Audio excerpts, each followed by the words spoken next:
হালাল কাজের মধ্যে সর্বনিকৃষ্ট কাজ কি কি? হালাল কাজের ভিতরে সবচেয়ে নিকৃষ্ট কাজ কি কি? মানে কাজটা হালাল বা বৈধ, কিন্তু এটা নিকৃষ্ট, আল্লাহ পছন্দ করেন না। আপনার ভিক্ষা করা নিকৃষ্ট হয়, মানে কাজ হালাল, ভিক্ষা করা নিকৃষ্ট, মানে এটা পছন্দ করে না। আর দ্বিতীয় কথা হইলো কেউ হলো ঠগায় আনে, মিথ্যা কথা কয়ে কিছু না, এটা হলো বেহালাল, মানে হালালের ভিতরে বেহালাল। আচ্ছা, আমি আপনাকে কয়েকটা অপশন দিব, আপনার উত্তর দিতে হবে। হ্যাঁ, স্ত্রী তালাক দেওয়া ও দান করা, স্ত্রী তালাক দেওয়া ও ভিক্ষা করা, বিবাহ করা ও দান করা, কোনটি? বিবাহ করা ও দান করা, স্ত্রী তালাক দেওয়া ও ভিক্ষা করা, স্ত্রী তালাক দেওয়া ও দান করা। স্ত্রী দান করা, মানে এটা প্রশ্নটা আসলে কি আসবে এটা জিনিস? হালাল কাজের মধ্যে সর্বনিকৃষ্ট কাজ কি? স্ত্রী তালাক দেওয়া ও ভিক্ষা করা, স্ত্রী তালাক দেওয়া ও দান করা, বিবাহ করা ও দান করা।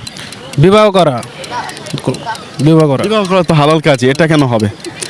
মানে জিনিসটা হালাল, বৈধ।